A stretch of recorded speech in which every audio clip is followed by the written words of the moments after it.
I will have the veggie with ham, please. I'm good. My cereal and my oats this morning. Excellent. My fruits. Johnny, anything? Annie, did you get a new jacket? Yes, they're having bacon.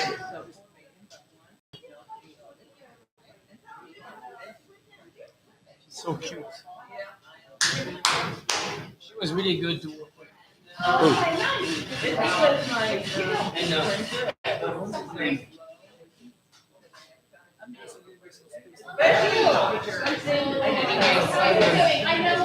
He does it all the time with me too, but we can't find anyone different.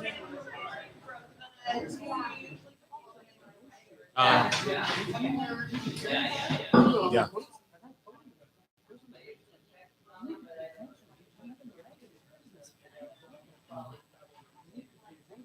Was he on something? Do you think? How did he respond to Always you? a lot. No, he was very responsible.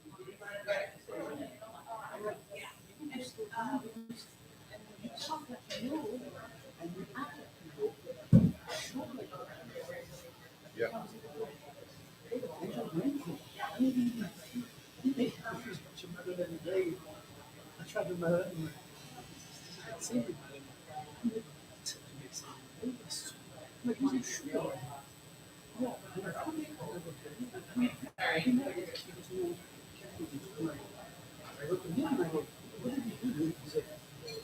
Watch what the recipe is, because I can guarantee you, I've done this 1,000 times. He says, you should get number and sugar.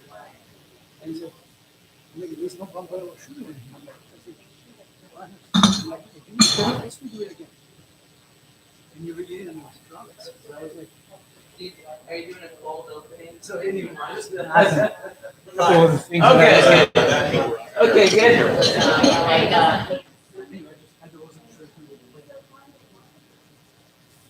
How are you?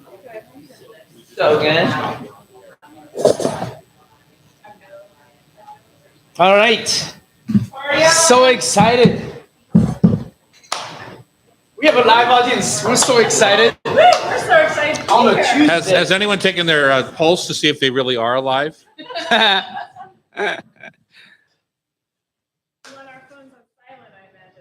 I do. Although you don't have to be silent during the show. You can can't yell, but you can talk amongst yourselves.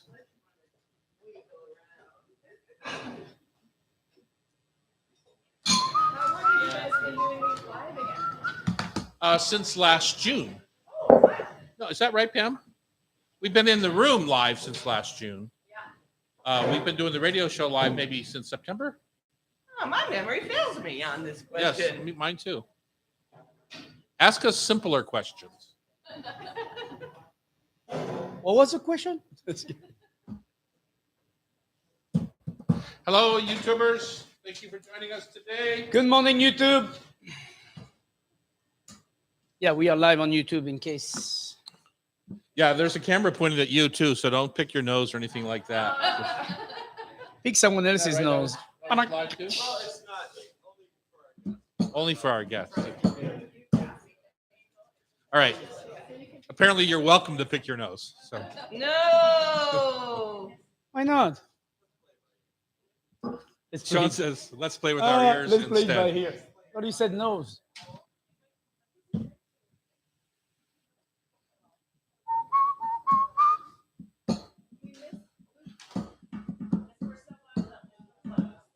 Oh. Me You too. I know- play golf at Broadmoor, and it You know- usually you know my what route makes- is to come around and have a martini at Luke, pay the exorbitant prices that he was charging, and then go That's home why I'm and retired. go back to work so that I could catch up on my bank account. No, I missed the beef. And that's why you're very bourguignon. rich, because you do it drunk. Yeah, I miss sitting at the bar. Yes. No, of course. It's the story of life. This is what happened when you work for 42 years in the restaurant business. After a while, you go, you know what? I only have so many years left. I need to worry about moi. So there we go. Thank you very, very much. we had a great time. It's a feel good restaurant. That's what I like about Luke. It's the kind of place you walk in, and that's always what I wanted to make it, like a neighborhood joint where you walk in and it's comfortable no matter what, and it's going to be good too. You know, you have choices and a good bar and a noisy little place that's reflecting the neighborhood. And often, I think you owe me $1, chef. it didn't take 5 minutes. Oh yeah, it take more than 5 minutes. Okay, I owe you $1. You gotta pay my bet. I have a bet with this. All right, one. here we go. It's the Hot Stove Society radio show on Cairo Radio. Thank you for joining us here today. We're here every Saturday and Sunday. They're top notch. They are top notch, small but mighty. Yay! They are top notch. I'm Tom Douglas, and I'm the owner of a few joints here around Seattle, including Seatown in the north end of the Pike Place Market area, Dahlia Bakery across the street, Serious Pie, Lola downstairs, and of course, Carlisle Room. If you're heading to a show at the Paramount, you got to stop into the Carlisle Room. And I'm joined at the altar, the Hot Stove Society altar. By your priest friend. No, by Thierry Roturo, the chef in a hat. Yay. Here every day we do the show, and today is a Wednesday, Tuesday, right? I can't even remember what day it is. Thanks for the audience to come in on a Tuesday instead of Friday. That's and very thanks to our beautiful. YouTubers who are tuning in also. Please subscribe to our YouTube channel. Pam, what is that channel again? Tom Douglas and Company. Click on Yes, Hot Stove that's right. Society. Okay, so we have a big show. We're here at the Hotel Andra 4th and Virginia in downtown Seattle. It's a beautiful hotel.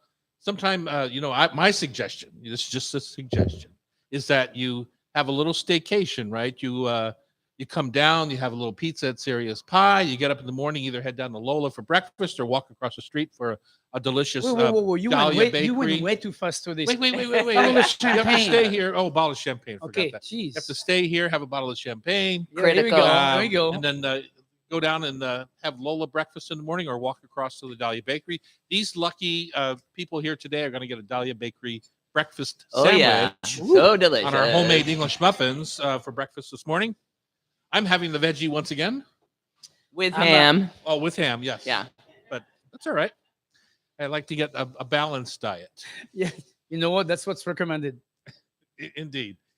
So we are have a big show like we always do. Miss Pamela Hinckley, our producer, has been busy. Peak of the season ramps. We're going to explore these little critters that are growing wild. They're free to you with a little effort. So You just have to go in the woods. you just have to go in the woods. Maybe you need to fight off a bear. Although the bears aren't out much right It makes yet. it much more interesting then. Yeah. Tina Nole, one of our old producers, is going to be here to share her oyster adventure. I'm not really sure what that is, but I'm excited to find out. Yeah. She's always full of vim and vigor. We discuss Emile's, how do you say his last name? Emile Ninaud. Ninaud. I've known him for 40 years. Yes, And I likewise. still did not know how to pronounce his last name. Emile Ninaud, who was kind enough to write us a letter and mention the fact that maybe we could talk about wine and alcohol and try to educate our listeners about, or try to guide them, in that kind of realm. So that's a very interesting. We used to do that. Yeah. Quite often. Pamela's husband, Michael, who Yeah. has Pike and Western Wine Shop down there in the Pike Place Market, used to come on weekly in the beginning of our Yeah. show, even when we were doing it live over at the studio. So Yeah, Emile used to have a restaurant called La Tastavan, which was correct. probably my first real in-depth French cooking experience. Not that I worked there, but I ate there. I loved eating there. And beautiful wine list too. Yeah. And so he was listening to our bit on the Loire Valley wines last week and said, why don't we have this more often? Correct. So thank you, Emile, for your suggestion. And it is firmly planted in Pamela's ears. Gutsy black beans are adaptable companions to so many dishes. I've never been a bean person, but I'm starting. It's coming on. Oh, I love black I'm beans. starting to, even canned beans, I don't mind as much. I'm talking about canned beans right now. We're going to talk about hear how more about to. that. You are? Oh, Mhm. we're going to talk about how to celebrate your mom with a tea party. Pamela, in her side life, is a crafts person, and she's going to give us a little idea of how to make Dial it up. a tea party that would make Alice in Wonderland jealous. Hmm. Yes, indeed. Chef Annie, or better known as Edna is going to be here about planning a French Vietnamese dinner, a mashup dinner. Vietnam was colonized many years ago by your country, Correct. as well as with other areas of the region, and it's interesting what kind of things are left over. And When I did my trip to Vietnam, that was my people were like, "So why Vietnam?" And I said, "I just want to go see if they still are influenced by the French, uh-huh. or if they've reprocessed with the new generation, if they reprocess their, their culture and their Yeah. cooking." And it was very interesting because I went from Hanoi all the way down to Saigon, and yeah, very interesting to realize that, yeah, they do have some traces of the French culture, but they're definitely the new generation is definitely pushing towards their culture again. Okay. So it's very nice. I went to a Vietnamese restaurant for lunch yesterday, which is my taste of the week. So I'll get to that in a second. But anyway, I just want to finish up. The show is going to end with the Rub with Love Food for Thought Tasty Trivia. So, Which you need to get a revenge on the skunking you get last man, week. I got trashed last week. And I Yeah, think that Miss was Hinckley epic. might have had something to do with it. Back to my taste of the week. I went to a little restaurant that I've been waiting for it to reopen for indoor dining up there at 104th and Holman Road, or right where Holman Road and Greenwood intersect. And it's called Bontown, Bahn Town, Town, Bontown.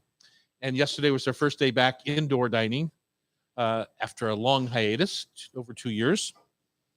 And I had the beef stew, which was done in kind of a gravy for sure. Right. I'm not sure. I think it was more thickened by cornstarch than flour.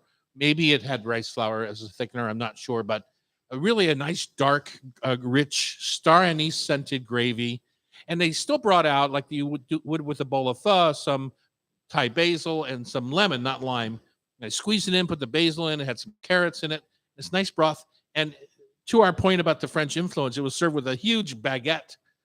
Super light, like they make the sandwiches Yeah, on. like they make the bun. And I just dipped away and I had my beef stew, and it was lovely. So that's a and- little bit. Was there red wine in the sauce? No, I don't think No? so. No, there was no. Just the lemon was the acid in the Right, sauces. right. It felt like to me. But sometimes we like to thicken pho broth. Yeah. And so, but it was richer than that. So it was delicious. I would suggest it anytime, and it'd be a great to-go food. I'm sure it would travel beautifully. Right. Nice. For me, it's my trip to Don Angel's last Friday to get my ham. That's the first time I did that, actually, but I did that upon your suggestion. Uh-huh. It reminded me. I'm like, God, been wanting to do this for years. And Kathy was like, "Oh yeah, I love a ham. That would be so cool. We haven't had one in a long time." So I did a 13-pounder. For the two of you. Well, because there was another story, Yeah, but yeah, it's yeah. another story. But anyway, 13-pounder in the oven, 300 degrees, 2 hours, with a bunch of. I did some dry rub, so I took some of the Tokyo rub, and I did a mixture of that and ras el hanout, Mhm. and that was a beautiful fragrance. And I had some fresh anise seeds from my garden from last year. Crush that and put that into it.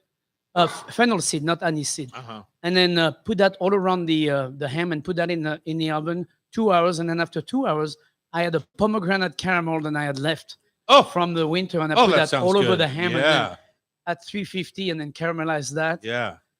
Oh baby, that was there is still some in the fridge and it's fabulous. We would Wow. have been willing to taste some of that.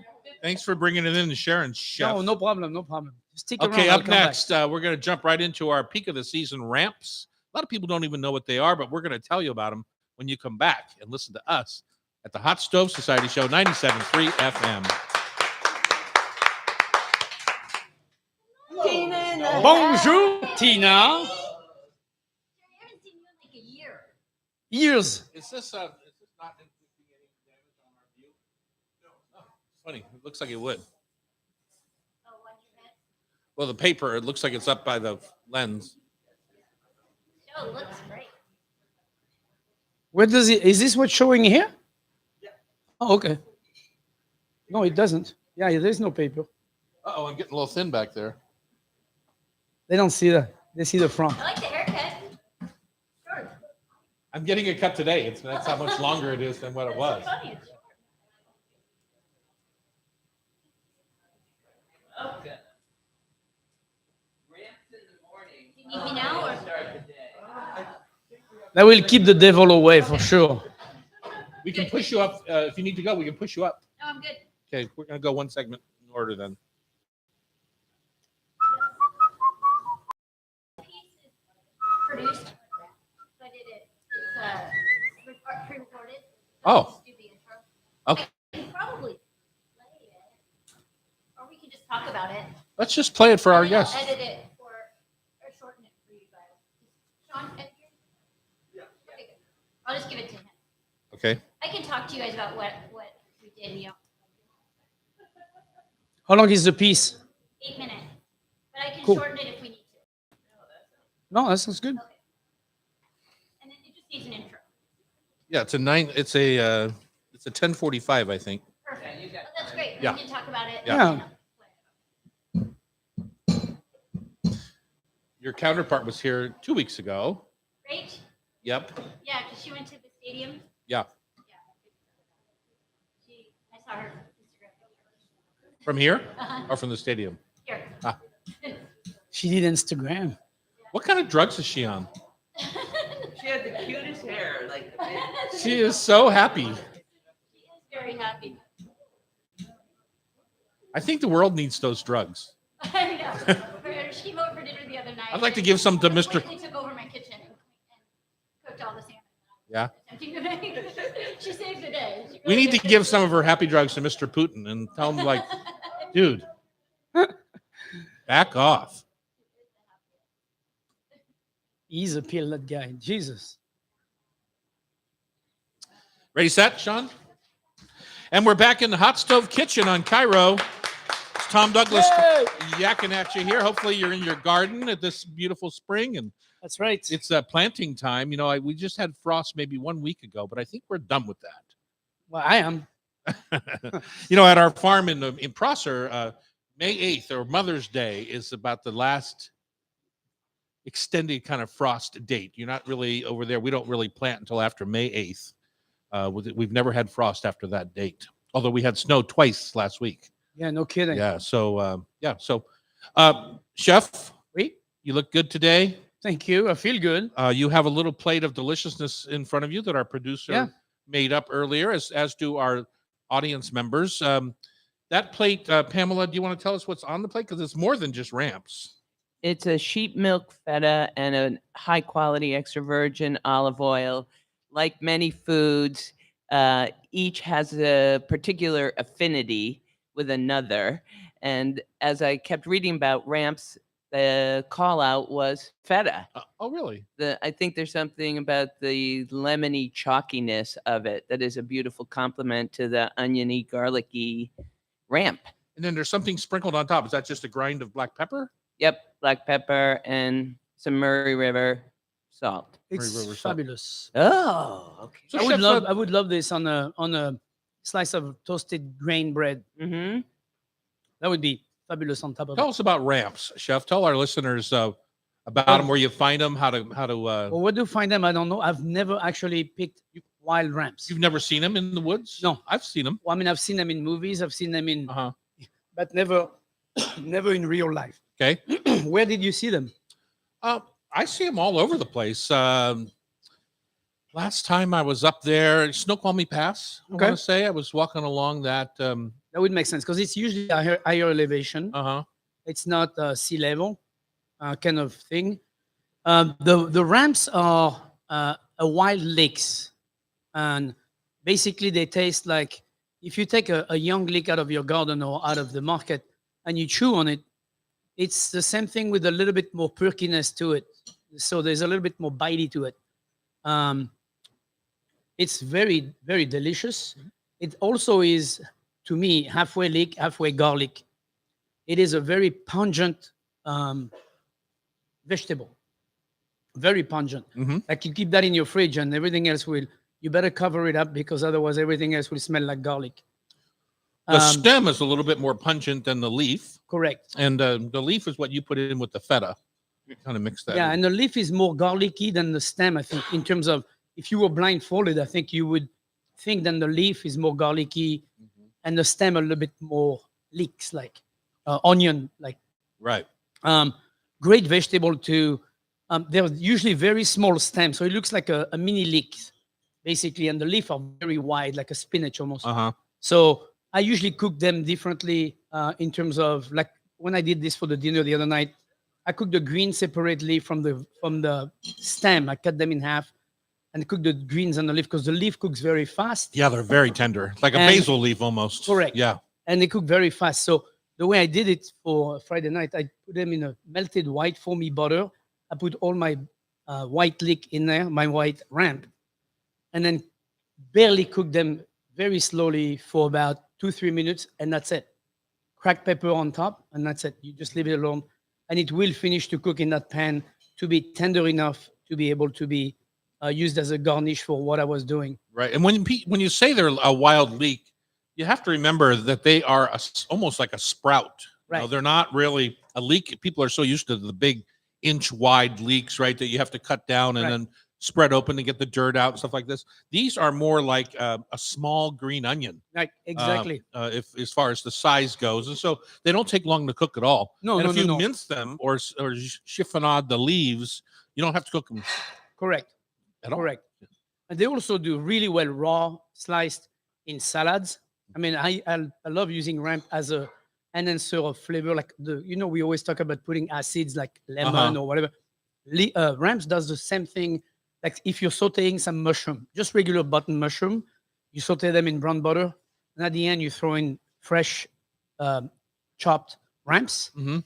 You have this beautiful distinction of accentuating the flavor in there. It's And really, so, to be clear, at that point, you're not cooking them anymore. No. You're tossing the raw ramps Correct. in with the hot cooked mushrooms, and that Exactly. residual heat is what's cooking your ramp. Right. Yeah. and Now- it will give that flavor. It will really give that flavor away to counter the mushroom, and it's a beautiful match. Right. I've had ramps dozens of ways. Almost always you see them this time of year on a piece of fish. Right. Because they're so mild and pretty and they look great. They feel like spring. It's just a perfect kind of spring thing. But I will tell you, Pamela, I've never had them better than with that sheep smoked feta. I know it's just Yeah. No, it's it's funny really because it really whatever your research was that you said that this came up all the time. There's good reason. Part of it's the delicious olive oil. You used Yeah. a really Yeah. good olive oil, and people ask us all the time, especially in class, it's like, when do I use the $30 or $40 bottle of olive oil compared to the $10 bottle? Now, exactly. Good point, chef. With this sheep's milk feta, with the little chiffonade of the ramps, a little black pepper, a little salt. This is the way to really get a sense of what a ramp can be. right. It's Yeah. really, really delicious. I mean, there's nothing wrong with any of this. It's kind of like chives on steroid. I mean, it's what Good it call. is. Think about a bunch of chopped chives on top of your feta, but on steroid, like super, super pungent. That's what the wild leek would be like. Yeah. The ramps. I'm not sure I would add the second super to the pungent. Okay.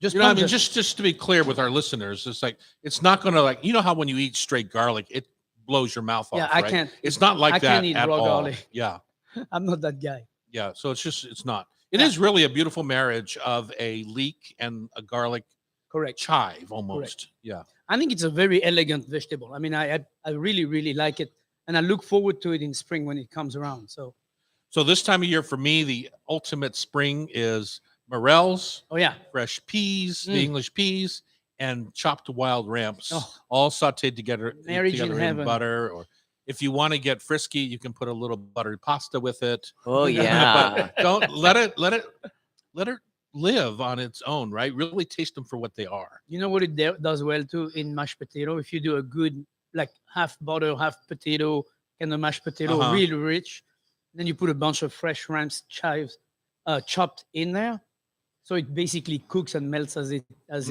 because the mashed potato is hot. That's a decent mashed potato as well. If you were steaming a piece of halibut right now or a piece of black cod and with ramps, oftentimes you see them pickled because people save them during the season. They get a Right, bunch and then they right. pickle them or they'll do something with it. How would you make a piece of steamed fish with ramps? Would you So- put the ramps in when you steam the fish, or would you do it at the end? So I would put the green on top of the fish and the white on the bottom of the fish. I would put butter in the pan, melt the butter, put the ramps on the bottom, the white ramp on the bottom, and then put the green leaves on top of the fish, and I would steam it that way. That'd be so pretty.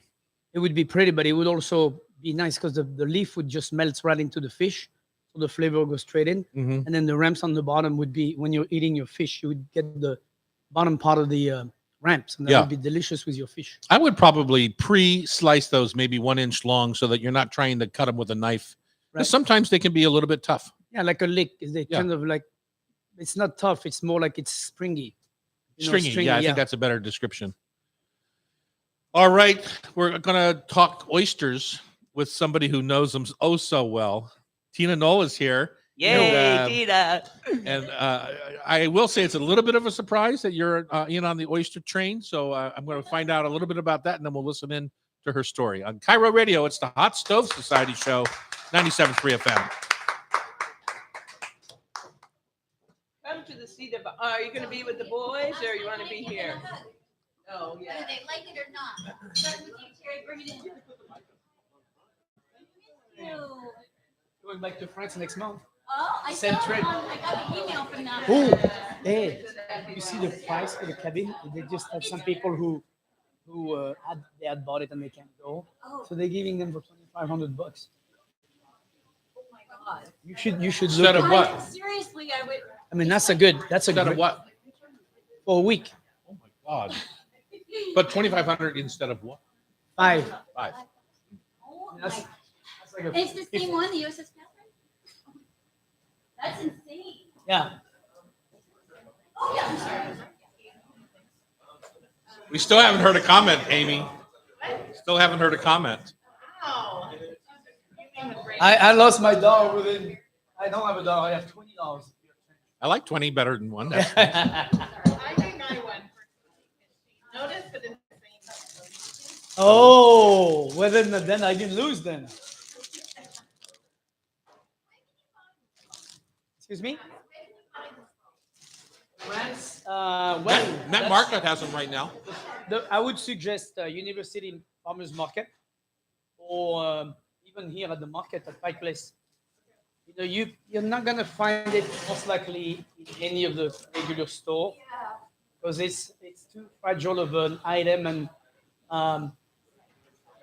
you know it's also not cheap. You know, because it's more expensive than it is, obviously. So because of that, it's a little bit harder to find, and stores probably don't That one's even just falling apart. don't want to get into it. But Pike Place Market, you'll find the farmers, or most abundantly, University Market. You need to go to Yeah, farmers so market. these are the Alderbrook oyster beds, and after last summer, we're doing a little bit of recovery work. The Harvest mushroom and all kinds of stuff. yeah, so these Call are them and these are find the out Alderbrook where oyster they beds, normally are and at the after University last summer, Market. we're doing a little bit of recovery work. The That which is really good today. yeah, so these are That the sandwich is always good.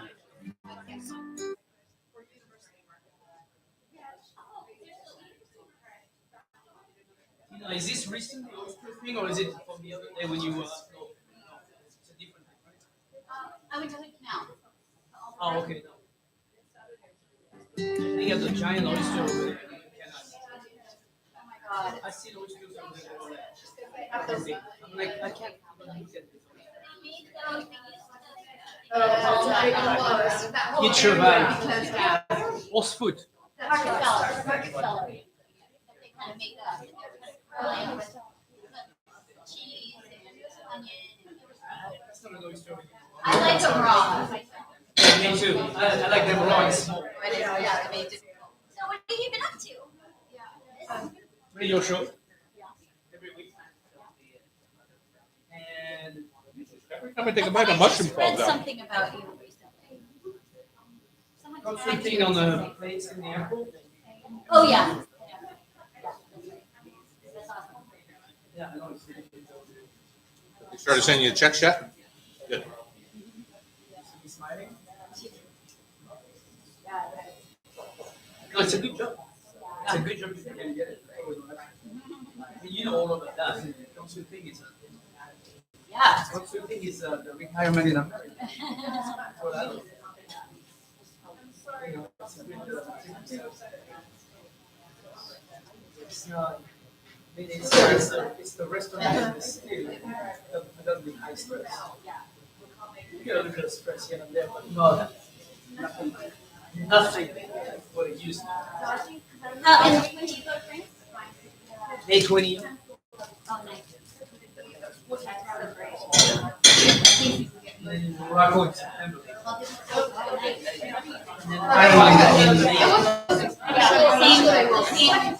Brad, Susan, no, Brad is the other one. French, but the others are always my French favorite. I'm gonna give you.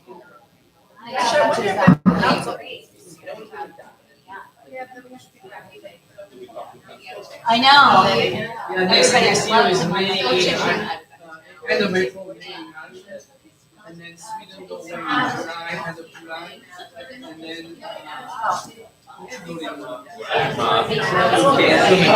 World War III. assuming we're still here. I think it's easy to extrapolate that we are already started. We're already there, yeah. There's a. Basically saying. We start sending howitzers, 200-mile howitzers. Literally, we'll be sending guns that they can shoot. They're not working on the opening. At Russian targets. So what's going to happen then? The Russians are going to shoot back, and they're not going to all hit inside Russia, or Ukraine. Some are going to land in Poland, some are going to land in Romania. It's a mess. Only because of one small picture. Oh my God, I know. No, I would say two. Trump has a hand in this, too. Right, that's true. Totally. Right. He's going to try. I know, but he thinks. No. Yeah, I thought he's gonna make it about his head. It's just really distracting. How is the baby?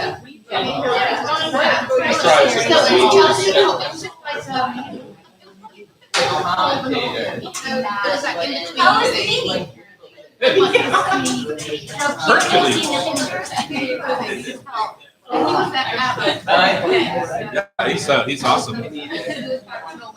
Let's see if I have any shots. It's very cute. And He's starting to look more like He looks like you. I know, His face is looking more and more like me. so fun. Jackie just No. over the moon. Yeah, except she's sick at the farm with COVID. So she's in isolation for 10 days. Oh, Is that the second time you said she was? Oh no. I got him. Oh yeah? We've got a lunch event. Yeah. What We have time? lunch and dinner. Let's go. So this I is mean- mine right here. Okay. Yeah. Hi. Chop, chop. We need the room at noon. Oh, And we are back in the kitchen. Oh gosh, we are not. Oh, yes, we are. We're on Tom's iPad looking at the cutest baby of all time. That was after that little belly shot's after a plate of gnocchi last night. Oh my gosh. All right, here we go. So cute. So we won't be able to play it, I don't think, because I wasn't able to get All it on. So but- we're but I gonna do can- a. We'll just let's talk go. about it and so then 2 I'll minutes edit it in, down. And then Yeah. when you edit it down, will you take us out? Sure, yeah. Okay. Is it on radio? Welcome back to the Hot Stove Society show. We enjoy this couple hours every week so much. We're thankful to be here. And one of the reasons why we are still here 20 plus years later is that Tina Nole, who got us on the air way back when, live when I was subbing for Dave Ross on Dave Ross Cairo one Radio. day. Yeah, they actually offered me a show after subbing for Dave Ross That was for 3 22 hours. years ago. How old were you? 12? Yes, I was 12, Jeez. maybe 13. Anyway, Tina has been on and off with us over the last couple of years after she left the show. And mostly when you have something to say about food somewhere in the Northwest. Yes. Because you go on junkets, right? Isn't that how you... You know, the perk of being involved in the Seattle Kitchen or Hot Stove radio show is that I get invited to fun things still. They haven't figured me out yet. So I was invited to spend the night over at Alderbrook on the Hood Canal, and it's newly renovated. It is gorgeous. When you walk in, there's two little cats sitting by the fireplace. It's very homey and cute and just lovely. And there's a new restaurant, they're Hook and Fork. And I got to eat oysters in every way. And I was vegan for a very long time. Oh, you're not anymore? I mean, I sort of cheat for two things. Okay. And one is serious pie. This is a Sausage true story. pizza, right? I'm not saying this out of school. This is true. It's just the cheese pizza at serious pie. Geez. And the other one is for oysters. And I'm a sucker for a delicious oyster. And Oh. they have them in every variety. And they're growing them right there, farming them right there in Alderbrook in the Hood Canal. Now, did you get to go pick some off the beach, or did you see how they were growing them? I got to see how they were growing them. We went right to the beach, and the executive chef, Sarah Harvey, told me all about how they are farming them, how they're preparing them, and how great they are for our environment. And did you have a favorite? Or Or are we going to hear that in your piece? my favorite way to eat oysters is just completely raw. Uh-huh. Mhm. Little bit of maybe lemon or a I'm little with you. mignonette. Yeah. 100%. I mean, I've made oysters many different ways. I've done like cooked chowder and everything. My favorite way to eat an oyster, especially a good oyster, small to medium size, and then on the shell, just Yep. pop that mussel on the bottom, cut that mussel off, and Okay. slurp. And one now last, is the one time. last question before we get into your piece. Yes. Have you learned how to open an oyster yet? Because it doesn't really count that you love them unless you know how to open them. I leave that to the experts. Oh, that's so sad. I know. You got to work Maybe on that. you guys should teach me. Come down to I shuck on the afternoons and on the weekends down at the market sometimes. I'm coming. Yeah, come on down and I'll teach you how to shuck an oyster. And I have to say, right now is the time to eat oysters. Yes, indeed. Yes. Yes, indeed. While it's still cool. Yep. All right, let's listen to your piece. I How just long want to was that, record this Sean? one thing. That's okay. I can edit it down too. Let me say this one thing because I just need it on tape.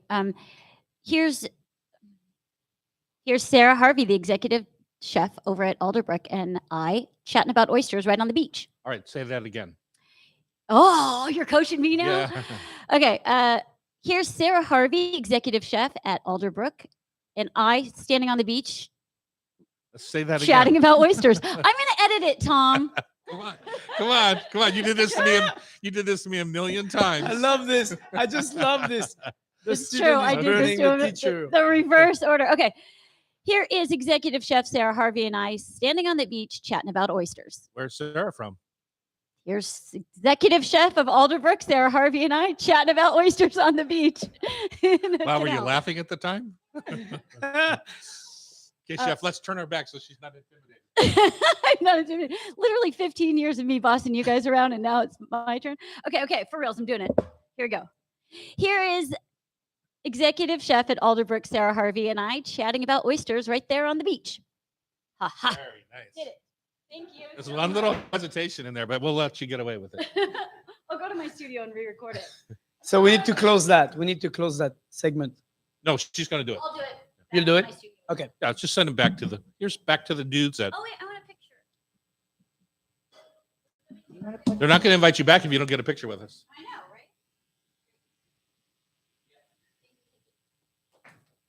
right? I see you put on a ton of weight since we saw you I last. know. You gained so much weight.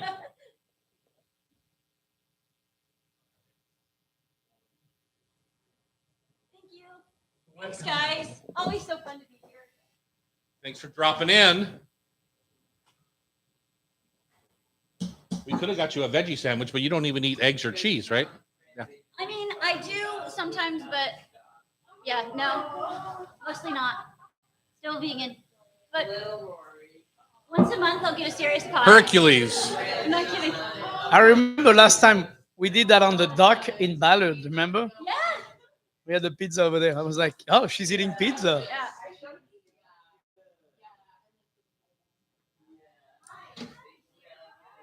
He's been walking for a month now, so he's losing some of his chunkiness.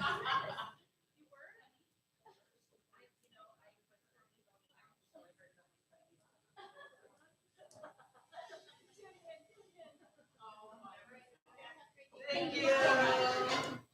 Take me with you on one of your adventures, Tina. Oh, I will. Call Brad.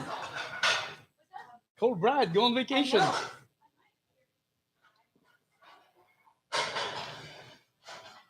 So we're ready to talk black bean? Yep.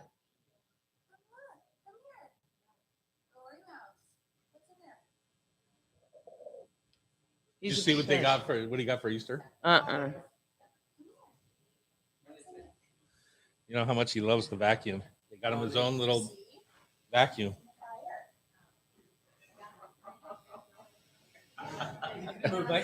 Well, he loves he loves to push my Dyson vacuum.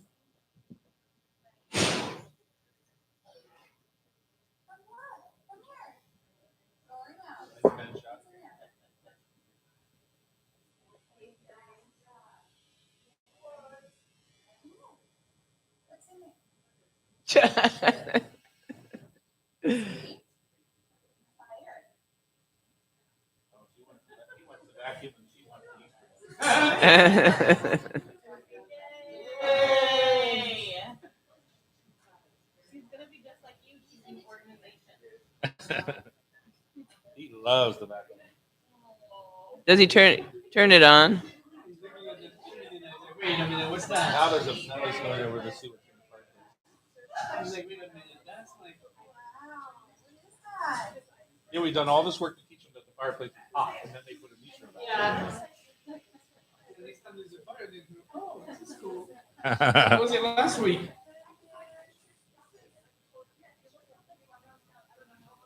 It's funny how kids get that, man. It's like you put a ball on something and they get it. They're like, All right, here we go.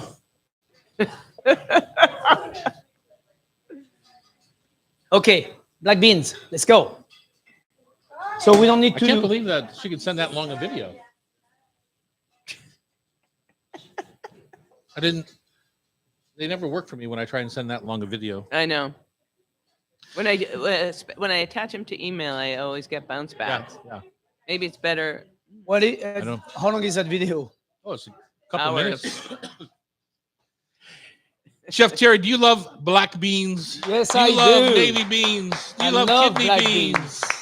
You love flageolet? You know, when I started Rovers, one of the dish on the menu was black bean with chicken and goat cheese sauce. Ah, And that was a big hit with a few of the regular at the time. really? They were very sad when I took it off the menu.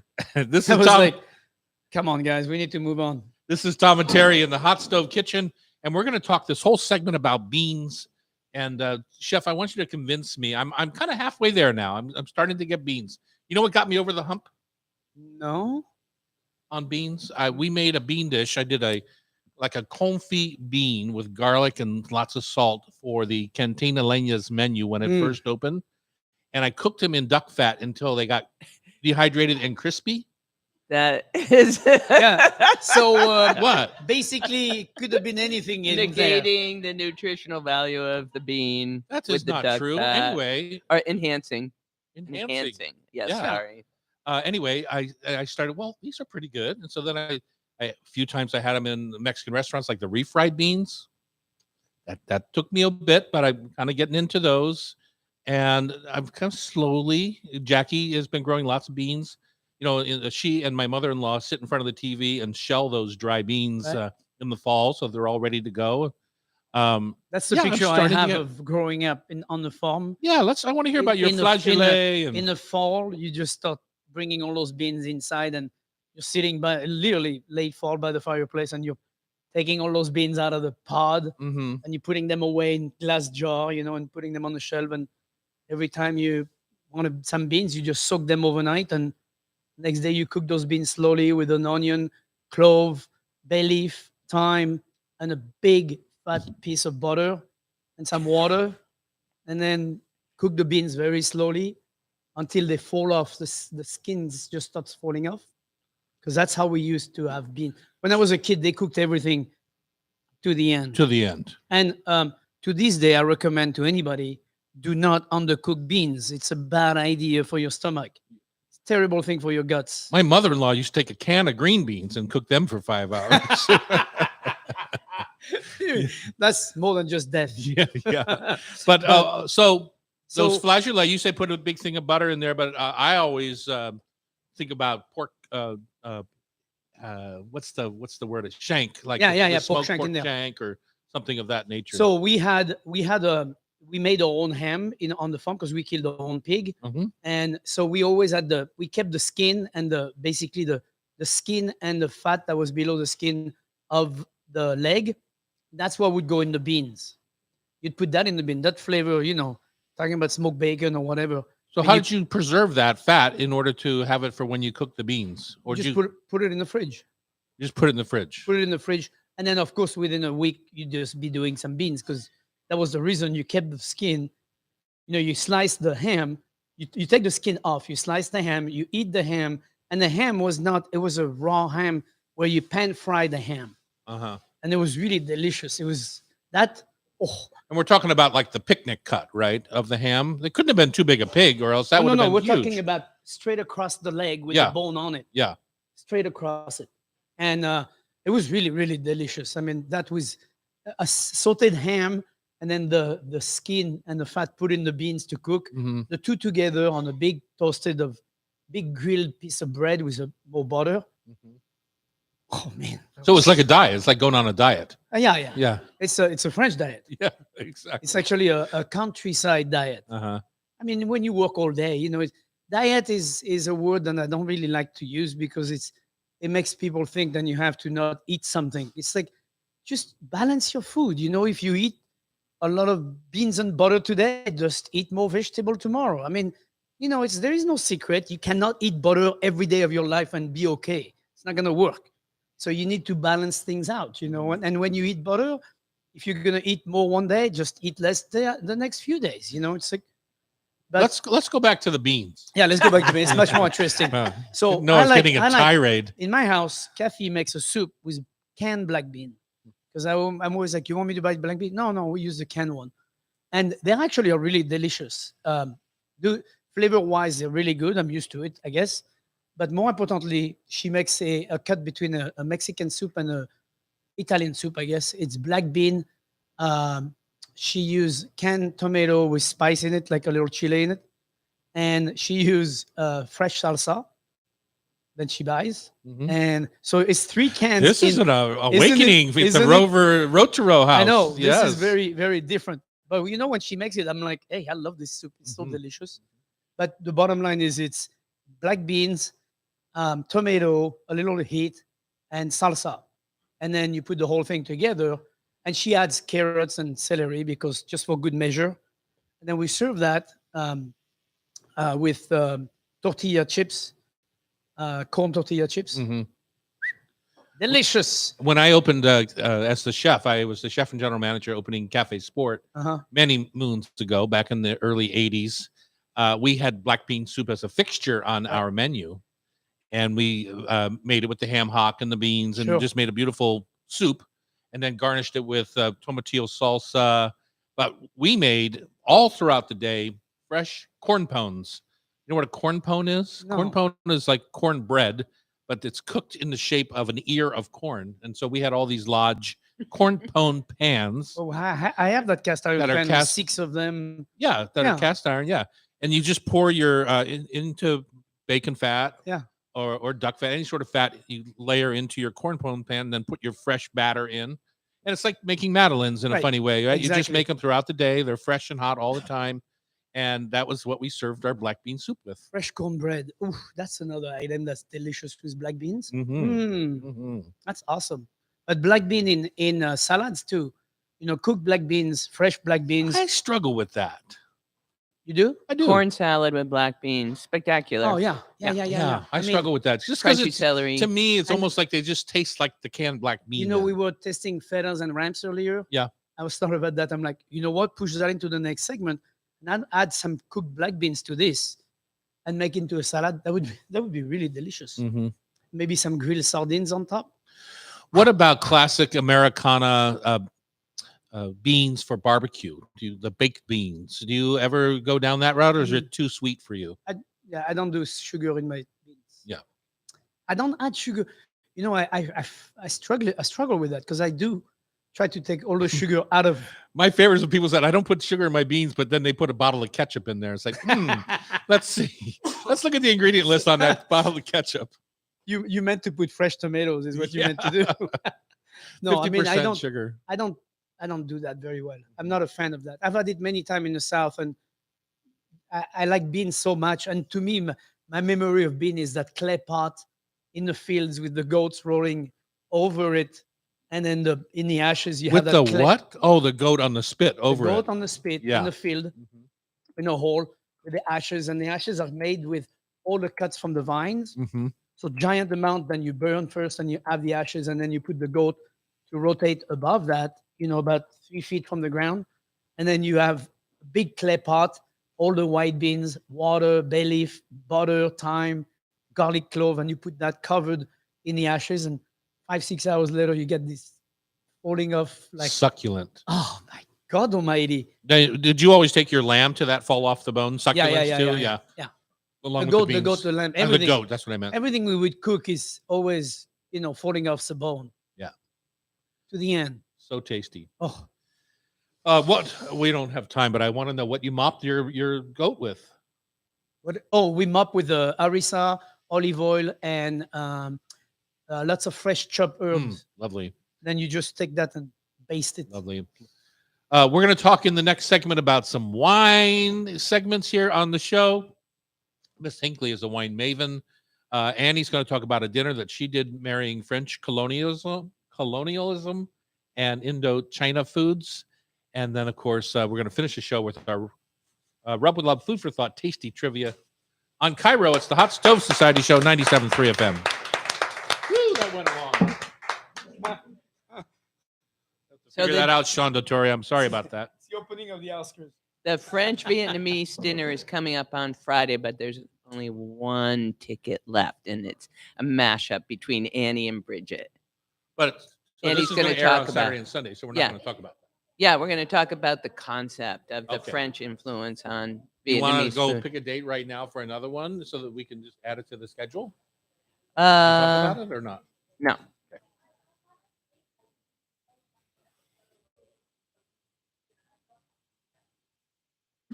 Is it Annie's time?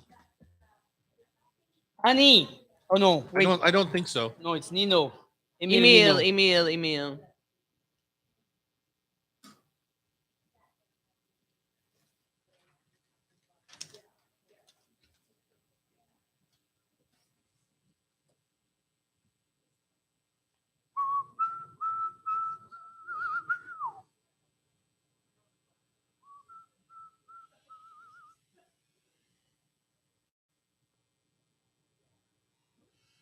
E.T.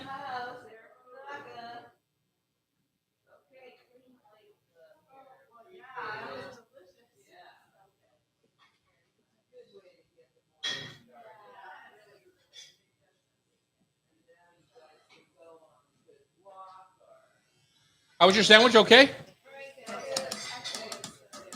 My veggie was good too. Oh yeah, good.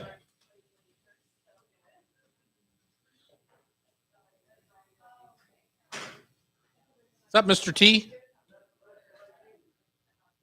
I have to walk over and see the new Red office. You have a new office? Across the street? Not me. I have no. My office is at my house now. How you doing, E.T.? Good. Oh man, 85 degrees? Oh, Jesus. You ready, Pam? Yeah. All right. Born ready. It's time for hour number 2 on the Hot Stove Society show on Cairo. I'm Tom Douglas. And I'm Terry Roturo, the chef in the hat. Chef, we have a lot to cover this hour. We're going to talk a little bit about the French cuisine Influence on Vietnamese colonialism kind of influence. Yeah. And so Annie's going to come on here. Annie Elmore is our chef here at the Hot Stove Society. And she's She was a a mixture great. of several cultures. From, She was a great helper the other day when I did a dinner here. Oh, yeah? Yeah, she was fantastic. You kicked her butt a little. She said she had to take it easy on Saturday. Oh, There was a lot going on. I won't say it, but I was dead. Yeah. I was beat. Yeah. We worked hard. Oh, you were caught on cooking for Thursday like and Friday. 10 hours. Also, we've got food for thought, tasty trivia coming up at the end of this hour. And let's talk a little bit about, we got a letter from a good pal of the show and also a longtime man that I've known forever, Emile Emile Ninaud. Ninaud. He used to have Champion Wine Cellars down on First and Denny. Correct. Before that, I knew him as one of the owners of La Tastavan restaurant, which now is where the Uptown Theater is on Queen Anne. Correct. Seems like forever ago. It is Is it forever where the ago. Uptown Theater is? Yeah. Wait. Yes, it is. Trust me on Oh, this. wow. Well, he had two. They also had where Casper's went. Yeah, Casper's. That's what I was going But to say. before Casper's, I mean, that was La Tastavan. But So I before did that, not know that they one. moved when they put the Uptown Theater in. Ah.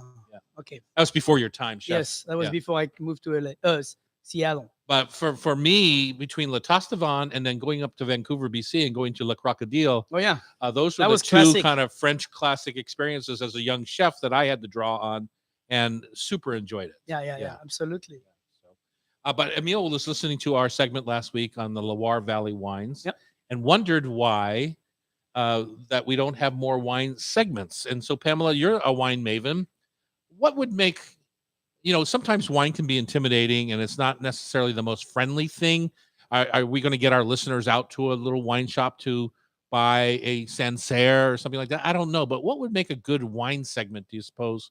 Or maybe our listeners could chime in for us to talk about on the show, because to sit here and talk about it's got the scent of grapefruit and blah blah blah, some of the classic kind of snobby wine isms that goes on. How do we get wine to the masses? Well, I think I'll start the Wine 101 classes again, because I've been focusing just on varietals or pairings, but there are so many people that need to start at the beginning and learn how to read a wine label and build a vocabulary so that they can communicate with their wine merchant or their server about their preferences. I think one of the barriers is that people are shy about their descriptors and don't have confidence in the words that they use to talk about wine. But that's not a rule or a given. It's sensory. So picking words that help you communicate to people about the characteristics that you adore is critical. And the way that I started, it was before cell phones, was by keeping a notebook with labels. I actually soaked them off and kept them. And that started building my preferences that I could share with people. But the other really critical thing is you have to understand what wine is and what the fruit starts with and what the effect of an alcoholic fermentation is on that grape and what you end up with in the characteristics of the wine. Because if you start from the beginning with sweet grape juice and then think about the resulting product, you can identify which parts of it you love. Is it the acidity? Is the fruit character flavor of the specific grape? And that is a major Yeah, I step. get it, but it's also what stops people. Is it feels too intimidating, that whole process. Why can't it be more like beer? Like I like a hoppy ale, or I like a craft beer, or I like a light beer.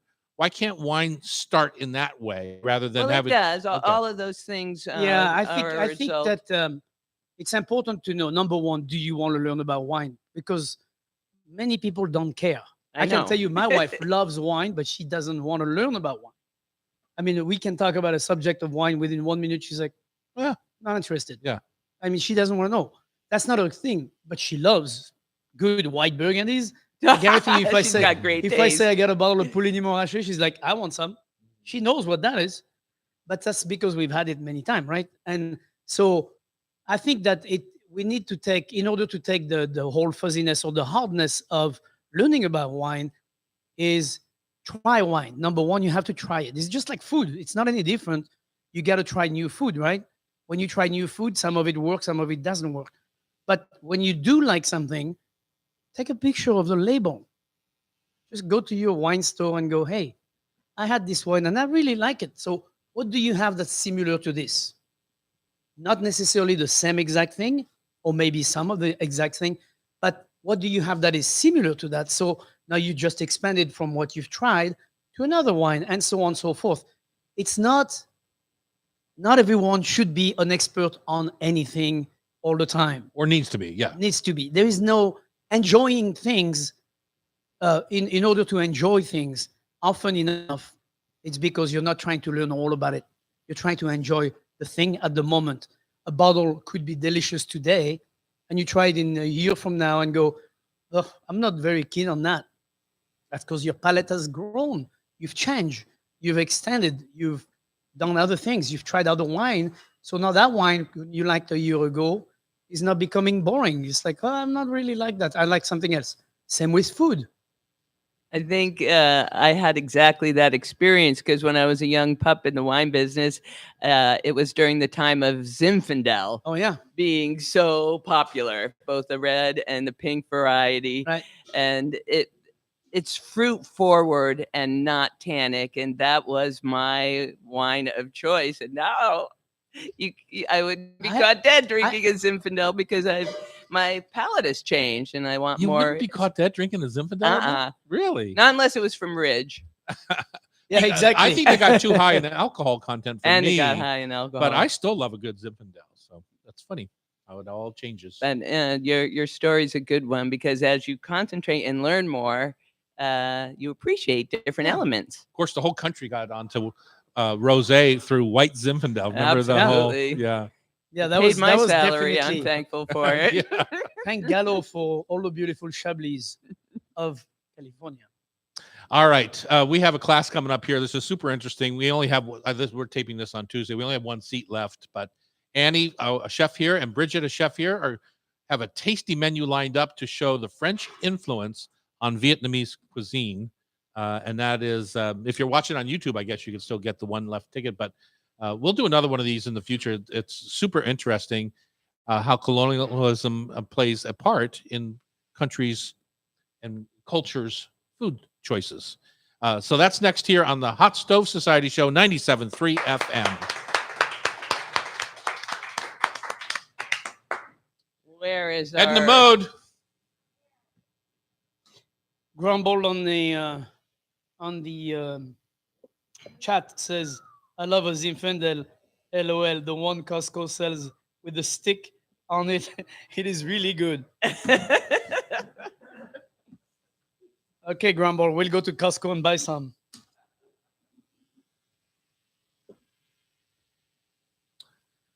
Chef Annie in the house. Annie's going to Yay. grace the camera with her presence. Thanks for giving my Madeleine mold back. Thank you. How are you feeling today? Better? You tired? No, not No? anymore. I was on Saturday though. She's a And young Sunday. stud.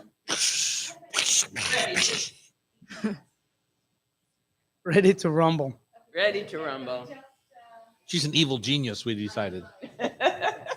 Evil genius. You're live. Live on Facebook. You see that? No, on YouTube. We could, Kelsey, we have to make her famous. Look how cute she is. Wow. That haircut. Very nice. Sorry, I took the spotlight from Tom. You did that a long time ago, Dreamboat Annie. For once, Tom's hair is not the topic. Yours is. People have always had a lot to say about my hair. It's funny. Who cares? Much of Vietnamese food that we enjoy today has been heavily affected by French colonialism in Indochina, with many of the food habits from this gastronomically renowned nation having stayed with the Vietnamese culinary culture. With these influences come flavors, ingredients, and combinations that give an entirely new taste to traditional Vietnamese food. And that's what we're going to discuss here on the next segment of the Hot Stove Society radio show right here on Cairo. It's Chef Tom Douglas. And Thierry Roturo, the chef in a hat. And we've invited up to the mic one of the chefs here at the Hot Stove Society, Annie Elmore. Hello. Hello, Annie. Jump right into that microphone, Annie. You heard that little intro, and I know you're doing a dinner with Bridget here on Friday. Tell us in your words how you feel about the colonial input into the culture of Vietnamese food. You're Cambodian too, right? Yeah. So Cambodian food, all that era. I feel like the bread is one of the main thing that brought to the Southeast Asia. Like the baguette bread? The baguette bread. I mean, the crunchiness on the outside and the soft inside, that Mhm. sort of thing. I would say pate liver. That is definitely huge there. Still. Still Yeah. is. And then we also have some sort of beef stew type that's similar to the French beef stew. Mhm. But of course, we don't use wine. We use tomato instead for the aesthetic of it. What do you use for the broth on that? Like I was just saying when we opened the show today that I had a delicious beef stew at Bontown restaurant, and it tasted like a thickened pho broth. It was Yeah. star anise and Yeah. cinnamon, and So the thickness of it, there's no thickening in there. there's no roux. No, there's no roux or anything. It's just a lot of spices that have been ground up, and you just cook not a lot of stock like the French way. So all of that spices and then the garlic, the ginger, and the lemongrass. I'm sure you can taste some lemongrass in there as well. So that lemongrass on the bottom is what all the spices sitting on. And also another thing, we don't really sear our meat either. So some of that meat juice stays in there. You don't really you skim, but you don't sear. Yeah. Right. Yeah. That's interesting. And we marinate the meat. We don't just cook the meat with just salt and pepper. You marinate it in lemon? No, so you marinate it in ginger, star anise, cinnamon, clove, all the really, really warm spices. Mhm. And oil, and then of course more lemongrass, and you let it overnight. Also another thing that we use in there, you see like that yellow fattiness is the annatto seeds. Wow. Oh, yeah. Yeah. Cool. So, what other influences has French colonialism left behind that your cultures have like run with? Essentially, you haven't gone backwards. No, we have not. So Not that backwards is bad, but you know what I'm saying. You haven't just dropped it. Yeah. So I mean, things that we advance more in the culinary dishes that we still continue serving to today. It's the banh mi. Mhm. That is one of the things that I mean, every year you hear like new things coming out. New fillings and stuff like that. Another one is the pho. It's actually derived also from the beef stew as well. It's beef broth, and then of course that stew that you had, that's also another version of that as well. And then the crepe is another really popular one. Tell me about the crepe. So a lot of people were wondering how come we get that orange stuff in there, because we were like, oh well, you said this is vegan, but where's that yellow color comes from? It's from turmeric instead of egg yolk, as opposed to the French crepe. And then instead of butter and milk, we use coconut milk. And the batter is super thin because we were using rice flour instead of wheat flour. Yeah, so it's not So it's gluten free, right? Yeah, it's gluten free, and that's why I get that super crispy crunchiness when you cook it up, rather than that really nice soft crepe that you get from. Well, you don't have any fat in there. It's basic. I mean, you do have some fat from the We coconut. do. I mean, the coconut milk is Right. pretty fatty, but we can't roll it or fold it into It will quarters. crack. Yeah. Yeah. Well, when I've had it, that crepe, they always serve it with big leaves of green leaf. Yeah. And then you put the crepe in the green leaf and wrap it that Yeah. way. Right. So. Yeah. So you eat kind of like a lettuce wrap in a way. Mhm. But the one thing that we kind of built onto the French cuisine is, I hate to say this to you, chef, but No. Western food is there's a lot of softiness. Yeah. There's not a lot of crunch. Right. So for us, we love that crunch. We love textures in our food, whether it's soft or crunchy, or if it's soft, we want to serve something with crunchy in there. That's why we have a lot of fresh vegetable, like bean sprouts is a great crunch into the dish, lettuce as well, cucumber, all that kind of stuff. And lots of pickle too. You do a lot of Yeah, light pickle. we do cold pickles instead of hot Right, pickles. right. Yeah. Yeah, cold pickling carrots and Daikon, and all yeah. those vegetables. Papaya is another great Yeah, cold green pickle papaya. ones. Yeah. Chef, in turn, what would you say that the French colonialism has brought to French cuisine? Did it? Well, I think it opened up on spices. It opened up on different. So spices, I think, is the most important part. Like before. You see that in Paris, and to this Yeah, I day. mean, you see it in the food in general. Yeah. Star anise, like she was using star anise. That was not a spice that we had in French cooking until the colonization, until they start going around the world Mhm. and getting that. So, that's a perfect example of things that move around from different places. And then star anise became very popular in French cooking with chef around the 80s, 90s. Really, really popular. What about cinnamon? Because cinnamon from Yeah. Vietnam is the true cinnamon that you get. Same thing, cinnamon. But Yeah. cinnamon, we had it a little bit before. I think from China. I think originally. Or India, yeah. Yeah, and India. Yeah, China and India, and it came, but even earlier than that. But I think then things like star anise and also Thai basil and things Mhm. like this. These were never existing before. So those are all different things that were added to the. Just like here, it's the same thing. The culture moves in Mhm. because don't forget, the French went to Vietnam, but the Vietnamese came to France too. Oh yeah. So because of that, there's a huge amount of population that requires, when you move to a different country, you're always going, oh, what can I have? From the old I- country, I- yeah. I Yeah. miss this, I miss You know, that. it's so funny you said that because when I went to Paris, and I have a friend who goes there all the time too, and there's a huge Vietnamese culture and population community in Paris. They said it's the best Vietnamese food outside of Vietnam. So if there's another place you want to go try Vietnamese food without going to Vietnam, that would be a place to go. Best of both I- worlds I- right yeah. there. I believe that because I think it's the same thing with when there's a huge concentration of a culture moving somewhere. Hmm. I would be willing to bet, talking about moving of culture. When I was in Chicago, there was a huge amount of Polish people. Hmm. I would be willing to bet that it would be the same thing for them. Totally. You Great could Polish find- restaurants. Yeah. Yeah. The only one they just did an article about it, Sebi, right here by University Bridge. Oh yeah, I Yeah, love exactly. that place. Okay, chef, our listeners love to find new restaurants. Where are you going for Vietnamese food these days? I know Um, you cook it the best. Amazingly, there's this small place called New Leaf in West Seattle. The husband and wife own. They are Chinese Vietnamese, but they starting to add in a lot of Vietnamese dishes in there. And it's actually really good. Really good. New Leaf in West Seattle. Yep. All right. Thanks, Annie. Thank you so Thank much, you. Annie.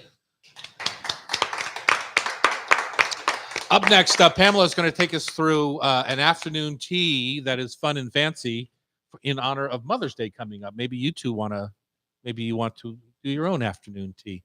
Right here on the Cairo Radio Hot Stove Society Show, 97.3 FM.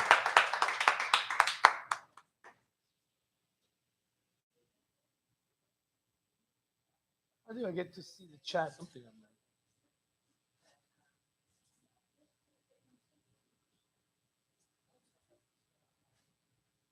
Jamie and Sue are coming back from Romania today.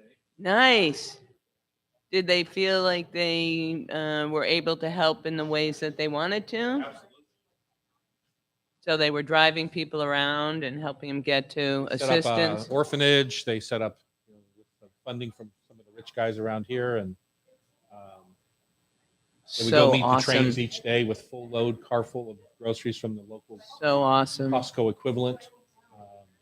They bought, while they were there, 2,000 pairs of shoes, because that's the biggest thing people need getting off the trains is a pair of walking shoes. Wow. Because a lot of the Ukrainian women have the crochet shoes Oh, soft and not for hiking. and tons of baby shoes. Kids are growing out of their shoes super fast. Yeah. 2 months.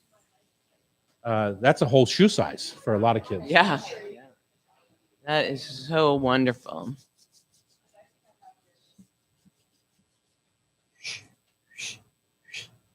Most of their missives that they sent out were in tears. You could just, it was tragic. It'd be heartbreaking to see it up close. I mean, I start crying and seeing it in the newspaper. I yeah, can't even exactly. imagine when it's like, You start reading stories and you go, oh my God. count our blessings. Yeah, I mean, these people in Kiev, they're like having a normal life like we have, and then suddenly, imagine if this was us, It Same could be. same It could be. situation. Yeah. That's why I I want mean- people to watch it because it could be, and people need to make Exactly. some better decisions. Yeah. Okay. Afternoon tea. Let's make some tea for Mom on Mom's Day right here on the Hot Stove Show. We're here in downtown Seattle at the beautiful Hotel Andra, second floor. Come back and see us sometimes. Take a class here at the Hot Stove. Just go on hotstovesociety.com and you can find all of our class schedules. And Everybody that I know who comes here for the first time goes, "Oh my God, this is the coolest place in the world." it's really cool. I like it It's here. a very, very cool Yeah, place. it is. Sometimes people can't find it. You just, if you see Lola on the corner, just go into that hotel right there, the Andra, and then go upstairs to the second floor. Just walk right up the Or stairs. use your favorite friend when you're lost. Its name is Google. I don't know that it will tell you once you get inside the building how to get here because we're kind of back in the corner. Well, there is a doorman at Yeah, the there is a Hotel doorman. Andra. He will Yeah. tell you where it is. Exactly. Okay, Pamela, we are going to have some tea with Mom on Mom's Day. And this is something that I honestly have never done. I've never made high tea before. I've had it throughout the hotels of London. I've had it once in a while, way back when the Georgian Room had it here in downtown Seattle. Queen Mary's Tea Room over Yes. in Ravenna area. But I'm not really fully sensed on it other than when I did have it at the Browns Hotel in London. It was so expensive. It was like when you took in account the exchange, it was about $125 a person for high tea with a nice little half bottle of It's champagne. all about the water, Oh, chef. I think it was the champagne Yes. that pumped up your bill. No, it's all about the water. Anyway, it was delicious and lots of little treats. So what are you suggesting for Mother's Day? Well, since there's only 4 tickets left for your class on Mother's Day. Oh, really? Oh boy. And Mom and Tom. Mom and Tom with a very ambitious, rich menu. I'm just going to read it out because it's incredible and I think people are going to want it. Scones, shrimp and grits, sweet potatoes with maple tahini and duck fat, Prosser Farm eggs from Jackie, rose petal harissa and mushrooms. And then there's more. Asparagus with peas and Benton County ham. Wow. Oh boy. So my approach is a little bit different. Really? This is definitely not high tea. This is more like, not- okay, we're having a buffet. We're going to eat. Well, it wasn't meant as a brunch. It wasn't Yeah, supposed yeah, to be yeah. high Right. tea. Yeah, this is breakfast and lunch together. Yes. That's hence the word brunch. It will carry people through the day. Yes, it will. Easily. So before you start cooking, let's decorate a few flowers around the house. Exactly. Where happened to the flowers? Maybe our photographer is rearranging Oh, our scenery. that you didn't even notice. But the That means Amy owes me $5. the research into this subject taught me a lot because I wanted to call the segment high tea. But as I came to find out, high tea is the service later in the day for the working class in Britain when they come home from their day of Work. labor and sit in high chairs and have a hearty tea with meat. The tea that I'm thinking about is practiced as an afternoon tea, and it was developed by the upper class as a snack around 4 to hold them over between the long break between lunch and the 8 p.m. dinner. And that's where the tradition of the tiny sandwiches and the little quiche and little the wafer. the little wafers came from. But I want to build an experience more in that realm where you pay tremendous attention to setting up the room, breaking out the china, ironing your napkins, and making place cards, individual place cards, and really showing Mom the effort that you want to put Yeah. into celebrating her. Yeah, because mom's not going to eat a whole buffet anyway. So it's so No. good. It's about, get creative and spend the time and the craft.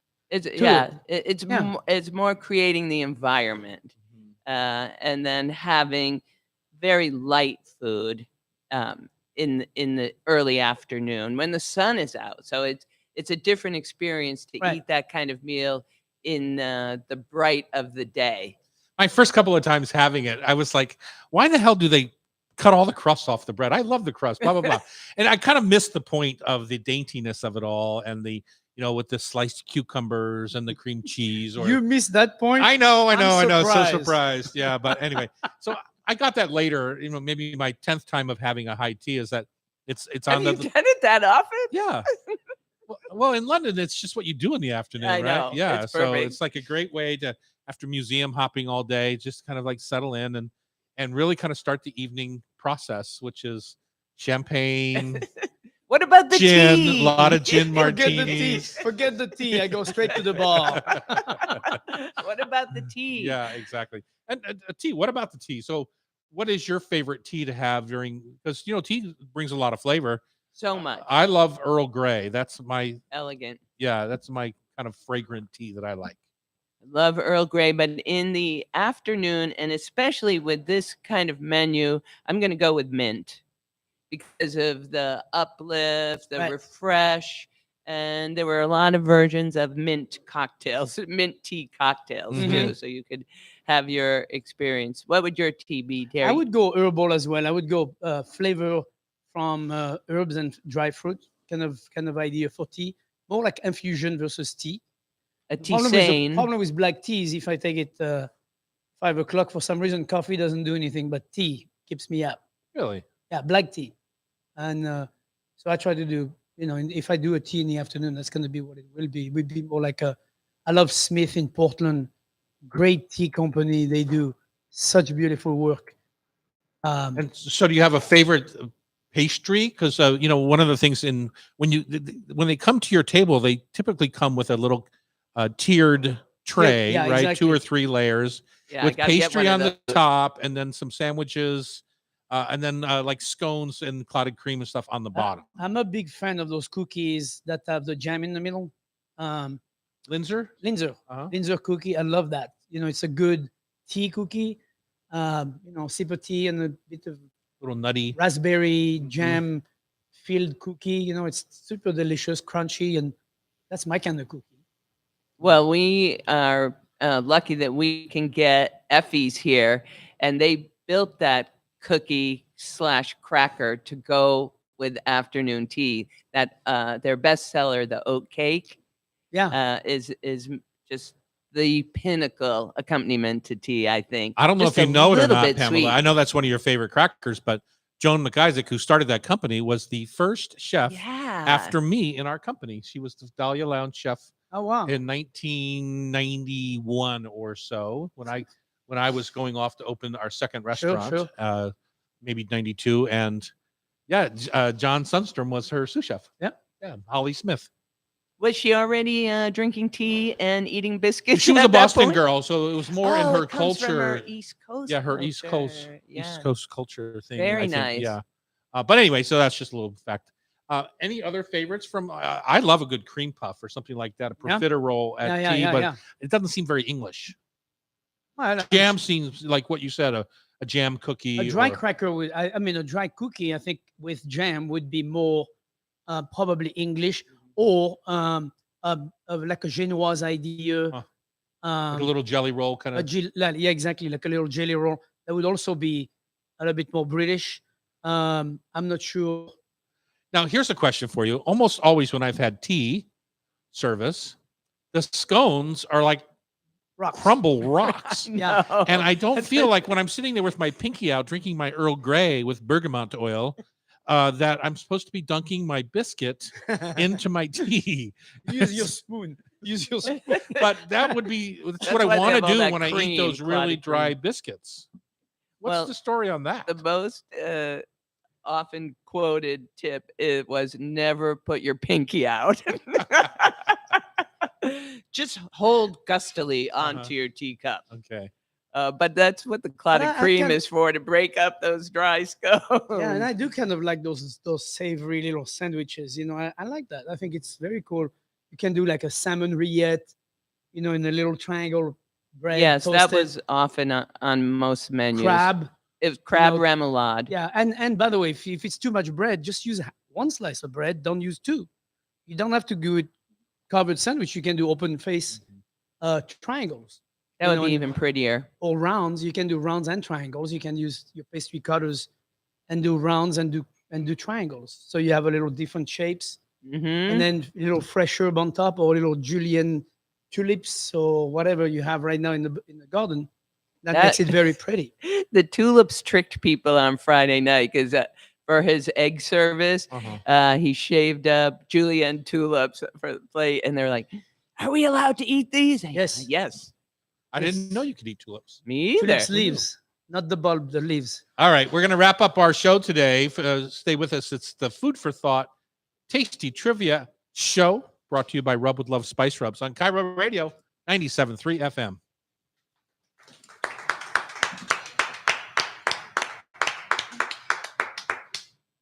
Yeah, I moved the flowers out, and we had a bet whether you'd notice or not. Why did you? Because they were like, it's like a crematorium in here. Oh yeah, you know what Like a funeral home. the leaves, the petals of the tulip. Yeah, they're edible. It looks So you julienne them and put it in your salad, and yeah. Or on little, if you're making little hors you just julienne it and put it right on top. It's pretty. It doesn't have much flavor. No. It has no flavor. No, it has some flavor for those who can distinguish between layers. It's really like chervil. Same thing. It has You flavor. want flavor, get a nasturtium or something like that. Whether you die or not.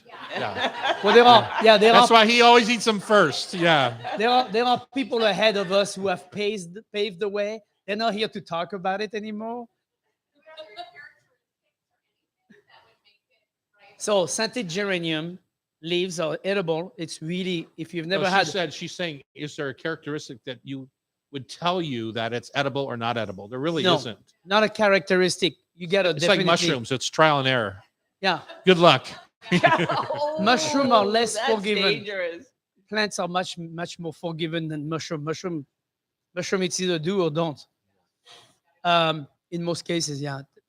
But in plants, most of the plants is the leaf, the petal. I'm sorry, some of the leaves, usually not the bulbs. Digestible. Usually not the bulbs. I'm Yeah, like in surprised by that. tulips, I've never eaten a tulip bulb, and I was always told. But dahlia only- tubers are edible, and so are Yeah. yeah, a lot of Really? Yeah. They I can didn't be. know that. ginger is a tuber from Yeah. ginger flower. Yeah. Yeah, I mean, there's a lot of stuff that's if you're in it's good to just learn about it only because if you're ever stranded in the woods, not that you're going to find tulips, but Go for the ramps. there are a lot of other things you can eat that are not on our diet, as we call it, that you don't find in the market. But it's nice to use what's in your garden. Like right now, people would say, oh, I don't have anything in my garden yet. Well, the other day when I did the dinner, I brought bronze fennel. It's only this tall. It's going to get this tall, but it's beautiful young fern of bronze fennel and green fennel. I got both. I had brought some lemon balm. The lemon balm is gorgeous right now. It's beautiful. It's It not- wasn't very flavorful though. I was No, surprised by that. right. It's not when it's tender and young. It's going to grow to be this tall. And right now, it's I just think it needs some heat to get some more Right. spiciness going. and. I mean, there's all kind of things like the tulips and other things that are in the garden. You can't eat the hyacinth; is not edible, that I know of. I think it's actually poisonous. But there are certain things that But are you know, not. saffron is a crocus. Yeah. Stems or stamen. Yeah, and some plants, Stamen. like I said, some plants will let you eat the leaves and not the rest or whatever. So just learn about it. There's plenty of books out there that will tell you what's edible. I remember what's his name, Lionhead and Said, Poppy. I remember. Jerry And you didn't- Tronfeld. I know. I remember Jerry Tronfeld. Jerry Tronfeld wrote a book on herbs, and it's a great book to have as a reference to. Got to dig that up. I love that book. Yeah, it's really a great book to learn many different edible greens that you can plant in your garden as well as flower. All right, who's going to be your I would like our audience to be a team to compete in trivia. So the four of you. we are against going to these get guys. creamed Sean, down. can you move the mic over there? We're going to move the mic over to you guys. Will it be- Do we have enough? Oh, yeah. Oh yeah.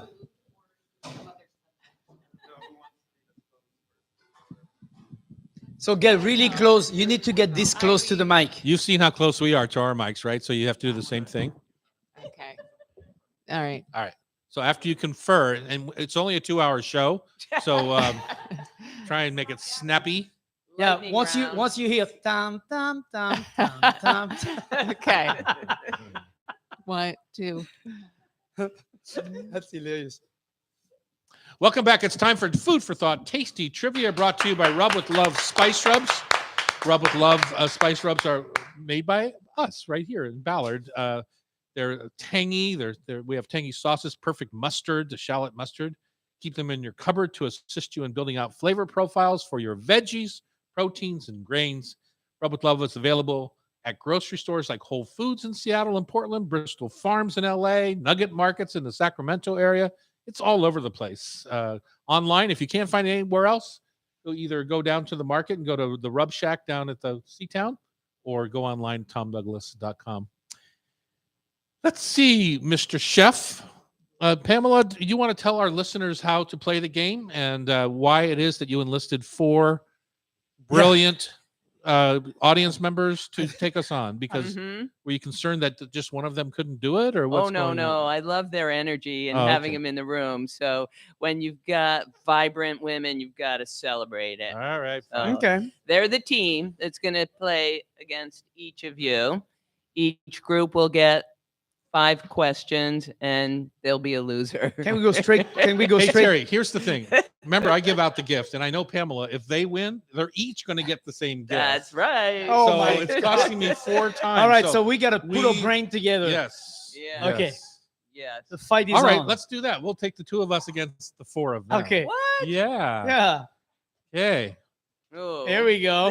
This might thwart my plan.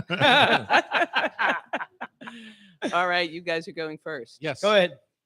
Tamarind is the fruit pod of a tall shade tree whose flavor is often described as a combination of lemon, apricots, and dates.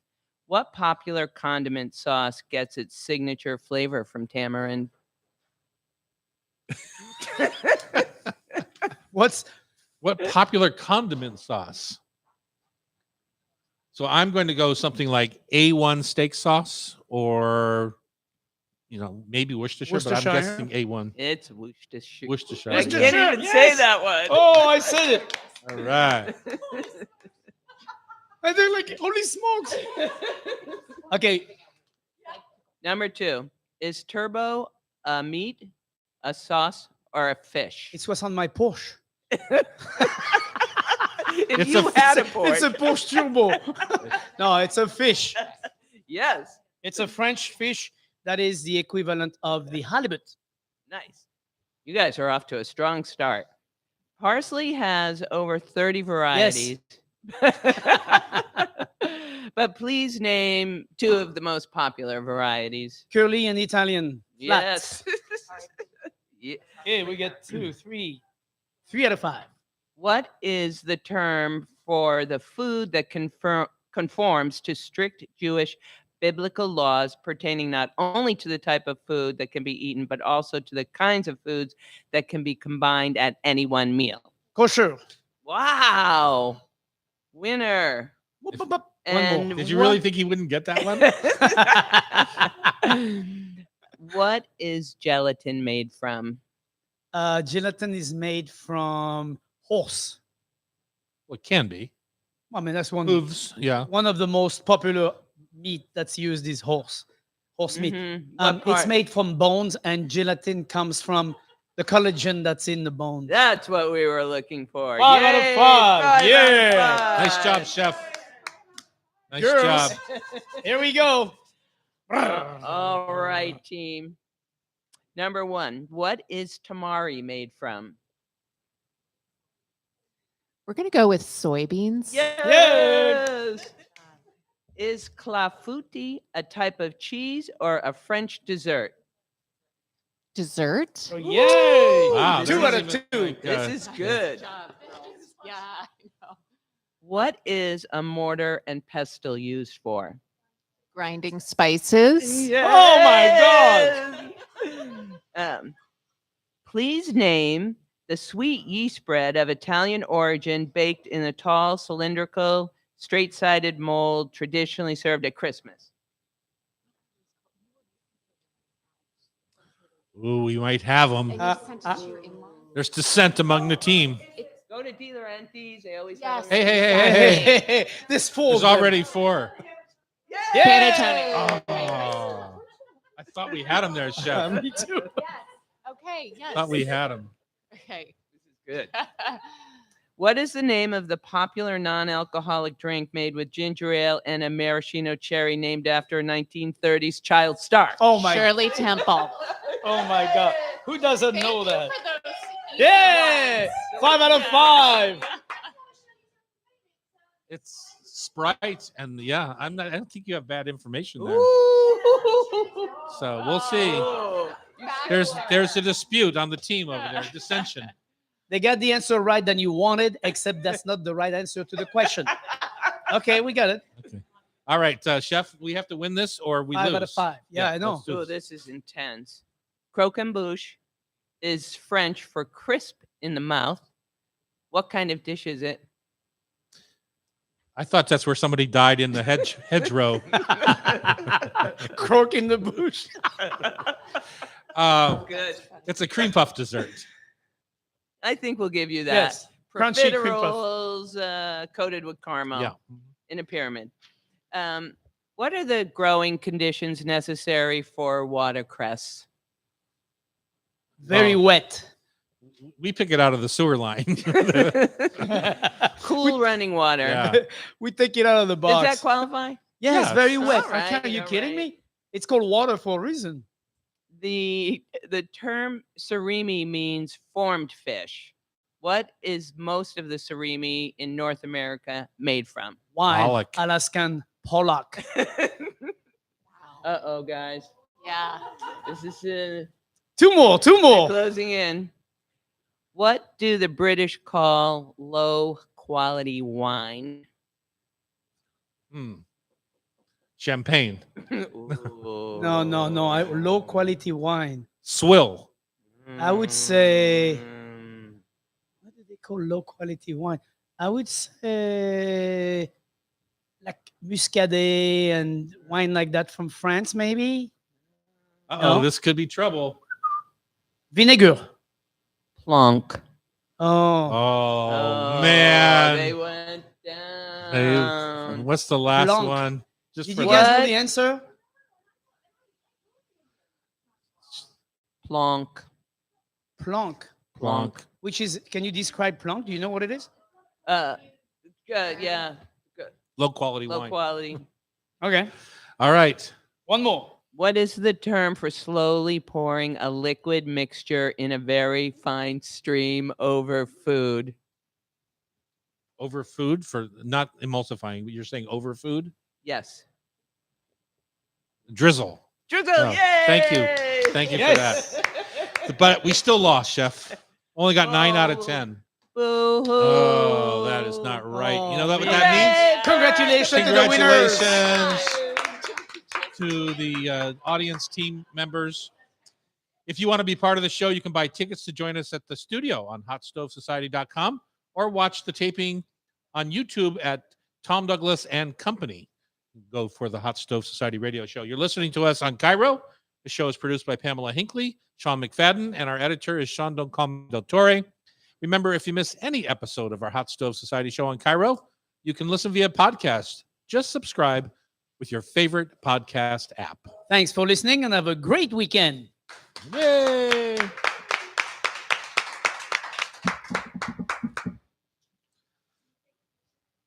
You have Yeah. to wait a minute, though. We need silence. Hey, Annie, silence on the set, please. Hi, I'm Chef Tom Douglas. And I'm Thierry Roturo, the chef in a hat. This afternoon on the Hot Stove Society radio show, we talk about oysters with our friend and former producer, Tina Nole, elusive spring ramps, gutsy black beans, and Annie and Bridget's French Vietnamese dinner. It's a wrap. Thank you. Thank you, YouTube, the viewers, Mr. Grumble himself.